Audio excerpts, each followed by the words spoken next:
You're scrolling through crypto Twitter at 2 a.m., watching some 19-year-old with a laser-eyed profile picture brag about turning $500 into $50,000 on a coin called Baby Doge Elon Moon. Meanwhile, Bitcoin is sitting at $100,000 per coin. And you're doing the same mental math everyone does. With your $1,000 in savings, you could afford 0.01 Bitcoin.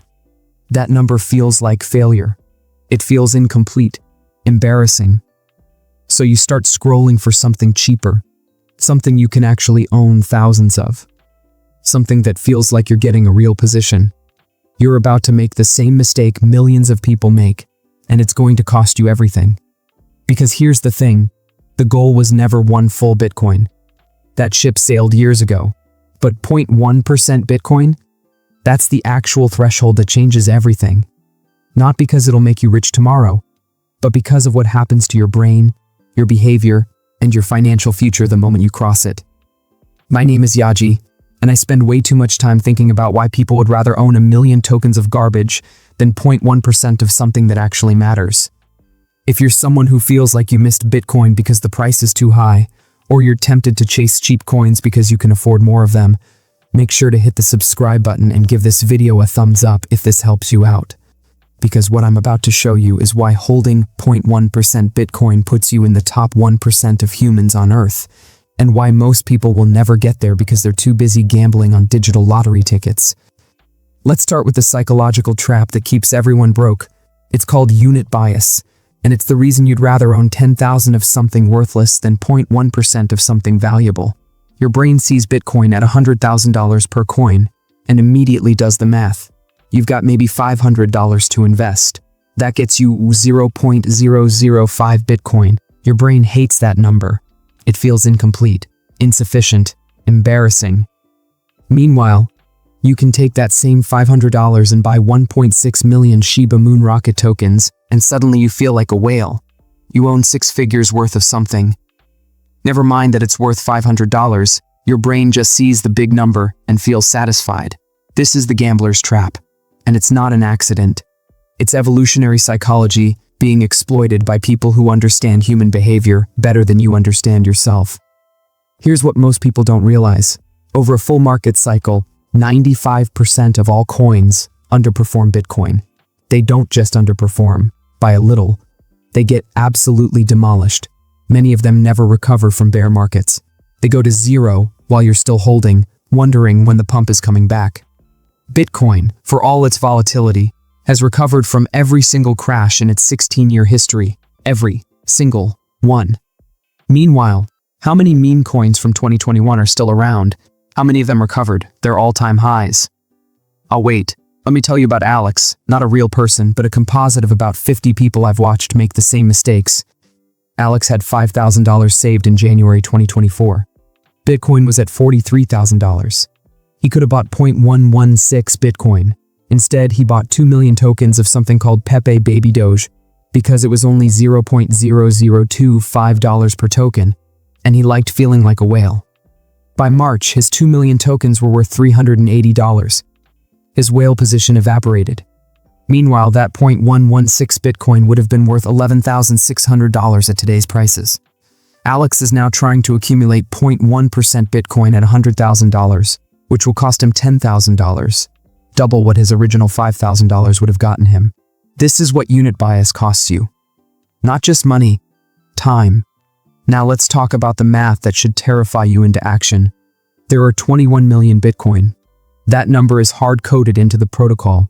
We've already mined about 19.85 million of them. That leaves roughly 1.15 million left to be created over the next 100 years. Right now, only 450 new Bitcoin are created per day. In 2028, that drops to 225 per day. This isn't speculation, this is math. But here's where it gets really interesting. Of those 21 million Bitcoin, somewhere between 3.5 and 4 million are gone forever. Lost. Irrecoverable. James Howells has 8,000 Bitcoin, worth about $800 million at current prices, sitting in a Welsh landfill under 110,000 tons of garbage. Stefan Thomas has 7,002 Bitcoin locked behind a password he forgot. That's $700 million. He's used 8 of his 10 password attempts. He has 2 guesses left before it's gone forever. Imagine lying awake at night knowing that the difference between generational wealth and nothing is 2 passwords you can't remember. So the actual circulating supply of Bitcoin is somewhere between 16 and 17.5 million coins. There are 8 billion people on Earth. Divide 17 million Bitcoin by 8 billion people, and you get 0.002125 Bitcoin per person. That's about $212 at current prices. Owning 0.1% Bitcoin means you hold 47 times more than the average human could ever have. You're in a mathematically exclusive club. Here's what most people don't understand about this moment in history. By early 2025, BlackRock's Bitcoin ETF had accumulated over 500,000 Bitcoin. That's more Bitcoin than most countries will ever own. MicroStrategy now owns over 400,000 Bitcoin. That's nearly 2% of the total supply controlled by one company. When institutions accumulate, they remove supply from circulation permanently. Every Bitcoin BlackRock buys is a Bitcoin that retail investors can't buy. The average person is being priced out in real time. And here's something nobody wants to hear. You're probably already too late to get rich from Bitcoin. I'm sorry. That's not pessimism. That's math. The people who got rich bought at $100, $1,000, maybe $10,000. You're buying at $100,000. After BlackRock validated it, after countries started stacking it, after it became safe. But here's what you're not too late for.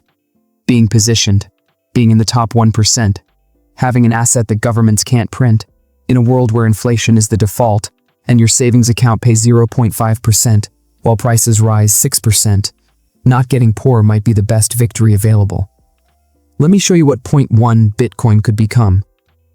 ARK Invest's base case for 2030 is roughly $500,000 per Bitcoin. Their bull case is significantly higher. If Bitcoin hits $500,000, your 0.1% Bitcoin is worth $50,000. If it hits $1 million, which sounds insane but is only 10 times from here, you've got $100,000. Even if everyone's wrong and Bitcoin only hits $250,000, your 0.1% Bitcoin is worth $25,000. That's not generational wealth, but it's not nothing. Here's why 0.1 Bitcoin matters more than the dollar amount, because of what happens to you psychologically the moment you own it. The second you have real skin in the game, $10,000 worth, your entire relationship with money changes. You start paying attention to inflation rates, Federal Reserve policy, monetary supply, the Cantillon effect, which is the concept that people closest to money creation benefit first, while everyone else gets screwed by inflation later. You stop spending money on stupid things, because every purchase now has an opportunity cost. That $200 dinner, that's 0.002 Bitcoin you could have bought. That $80 Uber Eats order, that's 0.0008 Bitcoin. This is about developing low-time preference, which means you start valuing future outcomes more than immediate gratification. You start thinking in decades instead of days. People talk about Bitcoin changing their lives, and they don't mean the price, they mean the shift in mindset. I know a teacher who bought Bitcoin and, over time, developed this habit of evaluating every expense against Bitcoin. He stopped going to concerts every summer. He stopped eating out 3 times a week. He automated buys of $100 per week. After a few years, when his teaching job became unbearable, he could quit. He wasn't a millionaire, but he had enough breathing room to make a decision based on what was best for his life, instead of what was necessary to survive. That's what Bitcoin does. It gives you options. Alright, so let's talk about how to actually get to 0.1 Bitcoin. At $100,000 per coin, 0.1 Bitcoin costs $10,000. That's not pocket change for most people. But here's the thing. You don't need to buy it all at once. This is where dollar cost averaging comes in, and it's the only strategy that actually works for normal people. You set up automatic purchases of Bitcoin on a weekly or bi-weekly basis for an amount you can afford. $50 a week, $100 a week, $200 a week, whatever fits your budget.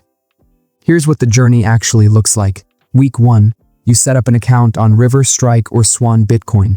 You buy your first $100 of Bitcoin. You feel smart.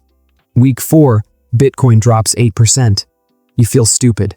Week 12, you've bought through the dip. Your average cost is lower than week 1. You start understanding what DCA means. Week 26, you stop checking the price daily. The $100 just leaves your account automatically every Friday. Week 52, you've accumulated 0.05 Bitcoin. Halfway there. Week 100, you hit 0.1 Bitcoin. You spent $10,000. Bitcoin's at $105,000. Your stack is worth $10,500. But here's what really happened. You built a habit. You proved you can be consistent. You stopped making emotional decisions about money. That's the real win. Here's what you need to do this right. Step 1. Pick an exchange with low fees. River, Strike, and Swan Bitcoin are good for dollar cost averaging. Coinbase works too, but their fees are higher. The key is to automate it so you're not making emotional decisions every week. Step 2. Once you accumulate a meaningful amount, get it off the exchange. Not your keys, not your coins. This phrase exists because of Mt. Gox and FTX. Exchanges are not banks. If they go under, your Bitcoin is gone. You need a hardware wallet, ledger, Trezor, or cold card. These cost $100 to $250, and they're worth every penny. The trade-off? If you lose your seed phrase, your Bitcoin is gone forever. There is no customer service. This is the price of sovereignty. Step 3. Understand the tax implications. The IRS treats Bitcoin as property. Buying and holding is not taxable. Selling triggers capital gains taxes.